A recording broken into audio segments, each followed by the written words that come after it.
Hey, what's up, everybody? Welcome back to AMA.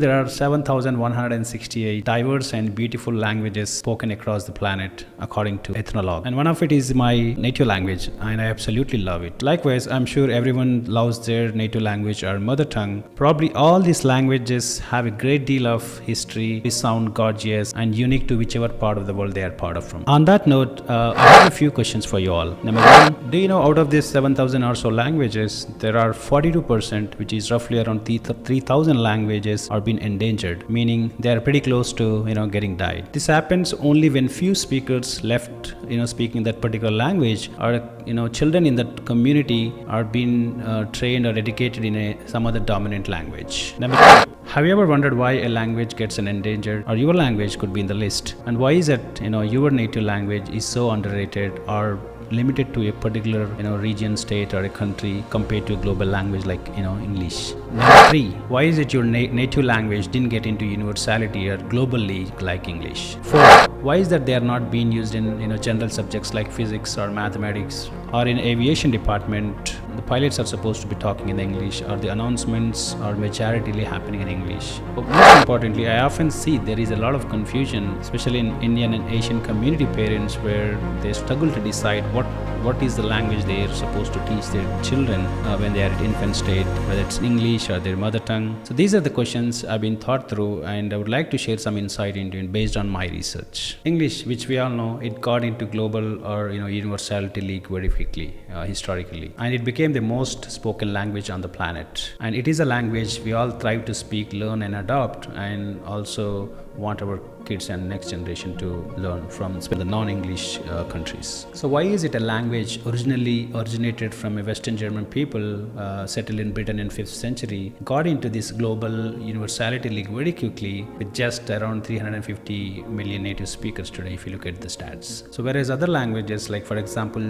Mandarin Chinese, is spoken by more than 1 billion native speakers, for any Indian languages, India has around 30 plus languages, out of which Hindi is the most spoken language for the reasons I don't want to go into, but it has over 350 million native speakers. And similarly, Spanish over 500 million native speakers. None of these languages got the universality league or global recognition compared to English. So why is it English? Why not some other language? Let's try to find out why is it English in a place where it is now with just few million native speakers compared to world population. Let's deep dive a little bit. So every language has a set number of letters that constitutes to its alphabets. So let's start with ancient language Sanskrit, which considered to be having the highest number of letters in its alphabets, 52 historically, and some of the Indian languages like Telugu, Tamil, or Malayalam as roughly have around 56 or so, which are Dravidian languages. Hindi has around 45. Nepal has 64, and Khmer, I hope I pronounce it correctly, has considered to be having the highest number of letters in its alphabets, which is 76. And languages like Chinese doesn't fit into this category because Chinese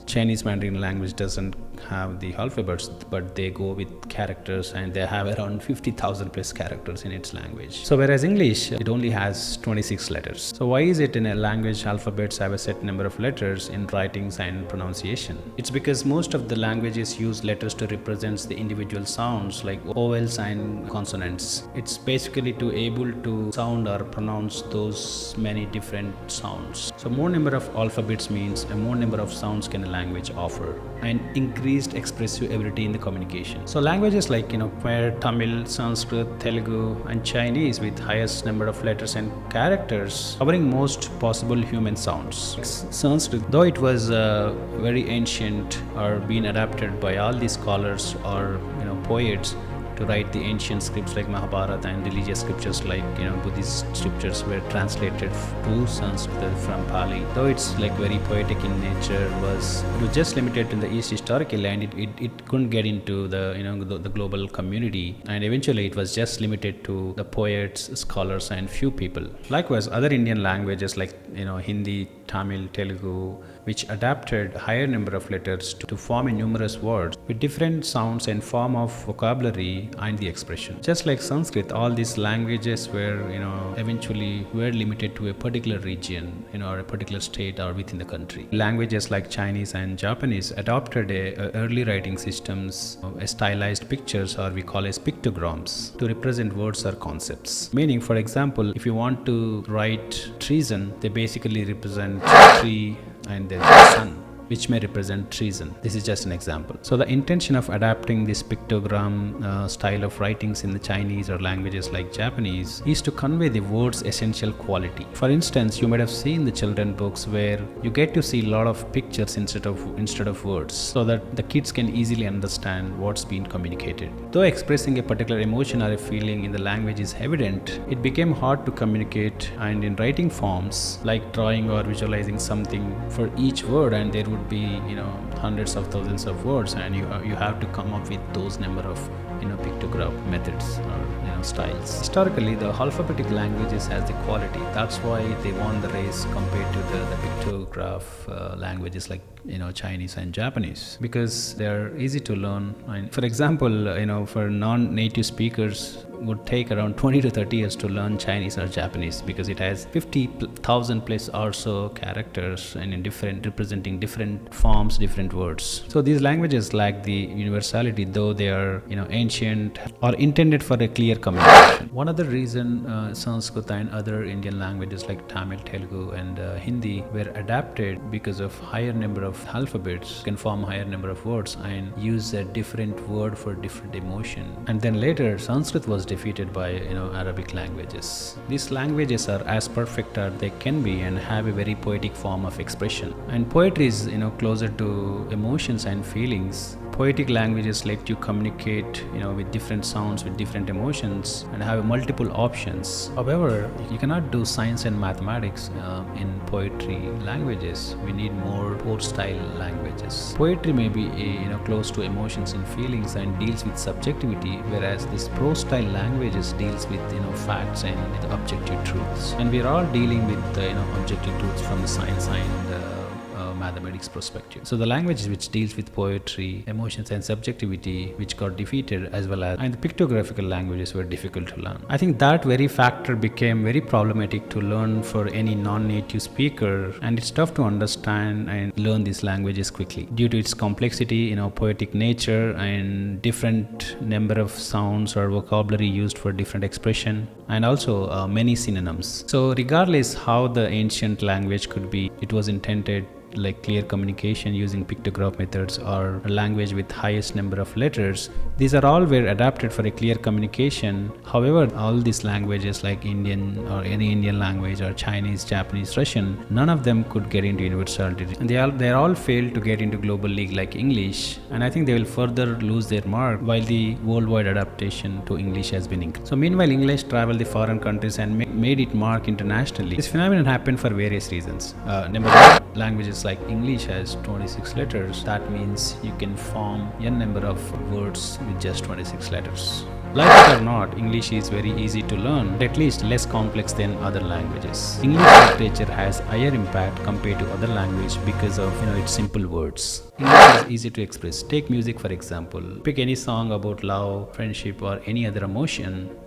Most of the Indian languages songs has dramatic poetry with complex lyrics. I know that the intention is to communicate the intensity of the feeling. However, I feel it fails in communicating in totality of what is the person is trying to communicate. The reason I was interested in this topic is sometime back I was listening to one of my favorite old native language song, which had very complex and beautiful lyrics filled with poetry, and I want to understand every meaning of the lyric in the song, and I couldn't get it. Even I tried the Telugu dictionary, tried to understand, and then eventually I found this song in Google and someone clearly explained the meaning of each lyric of the particular song, and I thought like, wow, I couldn't understand the Telugu song in my own native language, whereas English, it was, at least I was close to understanding the poetry and the meanings, and someone clearly explained in the simple words. On the other hand, take any English song from 1900s to contemporary hip hop,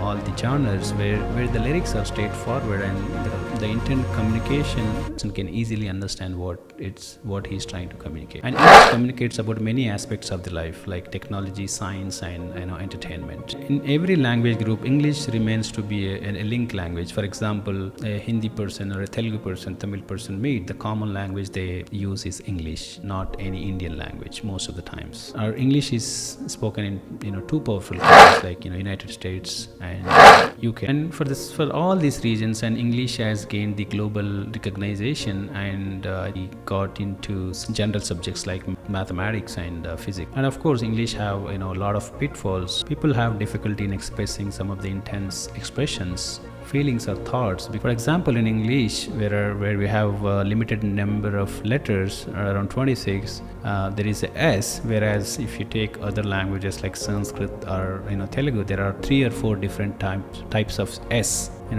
to use in a different form of expression for different feeling. Taken a simple example of the word meditation English, and the actual meaning of meditation in Sanskrit is dhyana. If you look at the meaning of dhyana versus meditation, those are completely unrelated, right? Dhyana means it represents the holiness. The word is very sacred.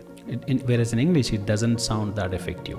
There is no other word than meditation in English for dhyana. Similarly, you may not find a lot of words for communicating the powerful and the intense words. Many sounds are missing in English. However, English has become mainstream language in the field of technology, entertainment, and science, and also in education, especially where the world is becoming like a global village with the internet and social media. I think it's a good idea when child learns 2 languages parallelly, preferably English as a primary and your mother tongue as a secondary language, because the child brains opens up to learn 2 dialects at the same time and open their mind to learn additional languages in the future.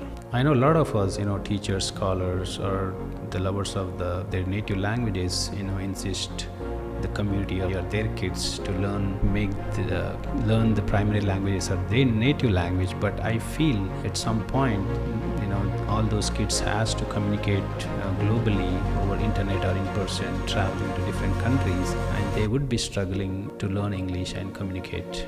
And I firmly believe that current so-called Gen Z already is adapting that, whether we like it or not. So let's make sure they all learn English from their early age, because they have to deal with the world. And also, let's not forget our native language and let it didn't get into.